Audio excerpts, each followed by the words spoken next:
आता गणपती बाप्पाचं दर्शन करत असताना तुम्ही किती फेऱ्या मारता हो?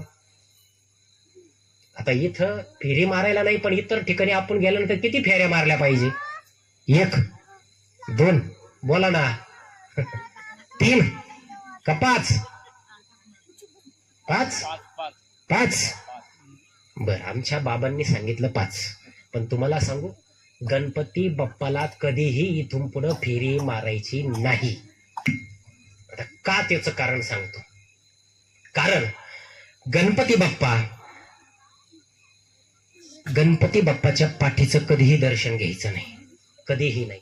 कारण गणपती बाप्पा आणि ब्रह्मांड हे एकामेकांशी समरूप आहे.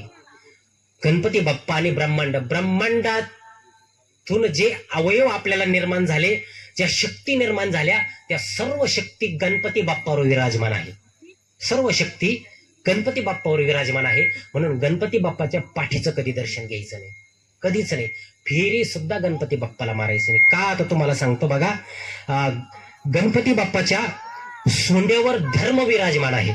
ब्रह्मांडाशी गणपती बाप्पाचं जे शरीर आहे ना, शरीराचे जे जे अवयव आहे ते ब्रह्मांडाशी कनेक्टेड आहे. कारण हे आपलं शरीर हे पंचमहाभूतातून निर्माण झालेलं आहे. 5 प्राण, 10 वायू, 10 तत्व, बरोबर. 5 प्राण, 10 वायू, 10 तत्व आणि 10 शिरा, 10 नाड्यांचं सायपन, असं हे शरीर आपलं निर्माण झालंय, बरोबर. आता हे सगळं गरुड पुराणामध्ये आलेलं आहे. 10 तत्व: पृथ्वी, जल, अग्नी, वायू, आकाश, मन, बुद्धी, अहंकार, आत्मा आणि परमात्मा. 10 वायू आहे: प्राण, अपान, व्यान, उदान, समान, नाग, कुर्म, कृकल, देवदत्त, धनंजय. 10 नाड्याचं सायपन देवाने करून ठेवलेलं आहे. हा, इडा पिंगळा, ती नाही इडा, बाई इडा पिडा जाऊ दे, बळीचं राज्य मिळू दे, आमच्या म्हाताऱ्या मोडी त्या कडकड कडकड कडकड बोट, ती इडा नाही. 10 नाड्याचं सायपन देवाने करून ठेवलं. इडा पिंगळा, सुषमना, गांधारी, गजजीवा, हस्तीजीवा, यशस्विनी, कुंगू, शंखिनी, या 10 नाड्याचं सायपन. आता ते वेगळ्या याच्यात सांगायचा विषय या, पण आला म्हणून तुम्हाला सांगतो. हे सगळं सिस्टमॅटिक देवाने करून ठेवलंय. गणपती बाप्पाच्या सोंडेवर धर्म विराजमान आहे. उजव्या हातामध्ये गणपती बाप्पाचे आशीर्वाद आहे.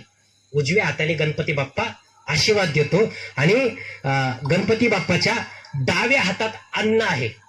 गणपती बाप्पाला गेल्यावर तुम्ही नीट गणपती बाप्पाचं निरीक्षण करा. डाव्या हातात गणपती बाप्पाच्या अन्न आहे. गणपती बाप्पाच्या पोटामध्ये समृद्धी विराजमान करते, गणपती बाप्पाच्या पोटामध्ये. आणि गणपती बाप्पाच्या नाभीमध्ये संपूर्ण ब्रह्मांड आहे. गणपती बाप्पाच्या नाभीमध्ये संपूर्ण ब्रह्मांड आहे. आणि गणपती बाप्पाच्या पायावर 7ही लोक आहे. 7ही लोक गणपती बाप्पाच्या पायावर.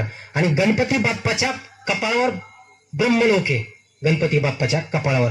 आणि गणपती बाप्पाचं समोरून दर्शन का घ्यावं माहितीये का? कारण गणपती बाप्पाच्या दृष्टीमध्ये समृद्धी आहे.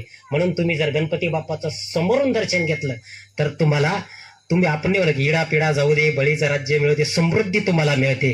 कारण समोरून तुम्ही दर्शन घेतलं तर गणपती बाप्पाला काय म्हणतात? विघ्नहर्ता, म्हणजे तुमचं विघ्न घेणारा.